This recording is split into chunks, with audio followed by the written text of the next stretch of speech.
Habari gani Mwanakeo TV, tafadhali subscribe na turn on notification. Karibu katika ulimwengu wa siasa. Jina langu ni Diwakeo TV. Chama cha Demokrasia na Maendeleo Chadema kimetoa taarifa kwa umma, lakini pia kimetoa salamu za heri ya siku ya wanawake duniani. Na nukuu barua ambayo imetolewa na Chama cha Demokrasia na Maendeleo Chadema. Taarifa kwa umma.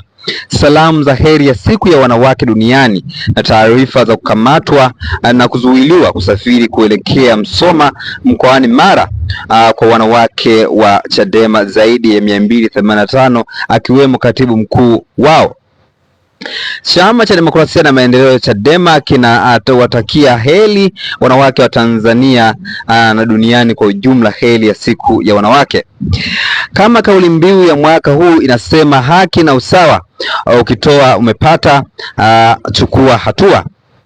Bila shaka kauli hii inachochea ari na nguvu zaidi katika kuwaunganisha wanawake wa Tanzania ili kudai haki, huku wakitimiza wajibu wao kama raia wazalendo wanaopenda taifa lao. Lakini wakati dunia inaadhimisha siku hiyo muhimu na adhimu kwa bashasha na shamla, upande wa wanawake wa Chadema wanaadhimisha kwa namna tofauti na imepangwa na chama. Hali si shwari Tanzania kama tunavyozani, Afrika na dunia nzima juu ya jambo hili. Chama kinataarifu umma na jumuiya ya kimataifa kuwa hali ya kisiasa nchini Tanzania ni mbaya mno, kwani wanawake zaidi ya 285 wa baraza la wanawake Chadema yaani BAWACHA wamezuiliwa na jeshi la polisi walipokuwa njiani wakisafiri kuelekea mkoani Mara katika mji wa Msoma. Wengine wamekamatwa na jeshi la polisi kwa kushushwa kwenye mabasi na magari kurudishwa walikotoka. Wengine wamekamatwa kwenye mabasi ya kodi na kupelekwa vituo vya polisi. Wengine wamezuiliwa wakiwa wanaanza safari kwenye mikoa mbalimbali kwa kosa ambalo halipo kisheria la kusafiri kutoka eneo moja kwenda eneo jingine. Mji wa Msoma ambapo ndiko ilikuwa ifanyike maadhimisho ya siku ya wanawake duniani, Chadema wanawake duniani, mji mzima umejaa polisi wakiwa na silaha za kivita sambamba na matisho ya kukamatwa kwa viongozi wakuu wa baraza la wanawake Chadema yani BAWACHA. Asubuhi ya leo polisi wameendelea kukamata BAWACHA waliokuwa mkoani Mara akiwemo katibu mkuu wa baraza hilo Pamela Masai. Wanawake hao wa BAWACHA zaidi ya 2850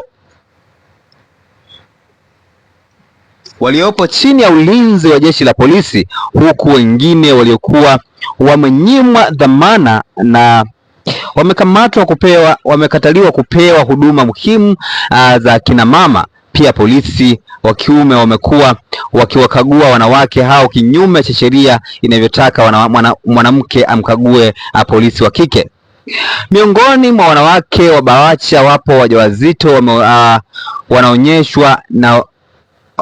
wanawake wajawazito wanaonyeshwa na ulemavu. Jumla ya idadi ya wanawake 6912 waliokuwa wakielekea kwenye kilele cha maadhimisho siku ya wanawake duniani ambayo kichama ilipangwa kufanyika Msoma mkoani Mara leo na tarehe Machi 8 mwaka 2026. Baadhi yao wameweza kufika Msoma na wengine wamezuiliwa katika wakianza safari wakiwa ndio wanajipanga kupanda mabasi. Mbali na wanawake 2850 ambao wamefika Msoma, baadhi yao zaidi ya wanawake 1300 chama hakina taarifa zao hadi sasa hakujua wamezuiliwa wapi au wapo kwenye mahabusu pia. Mahabusu ipi?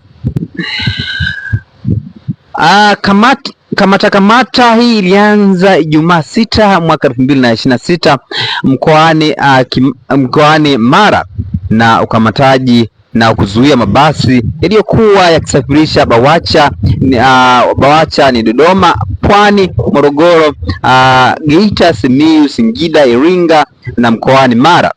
Siku ya tarehe 7 Machi kumekuwepo na askari kanzu wengi wanaume kwenye mabasi yanayoenda mkoani Mara, ambapo wanawake wote abiria waliokuwepo wakipekuliwa na wengine kuzuiliwa kama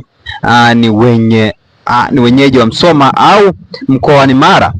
Kwa wanawake yeyote ambaye alionekana kuwa sio mwenyeji au kabila la Mara alitakiwa kushushwa na kuamriwa kurudi alikotoka.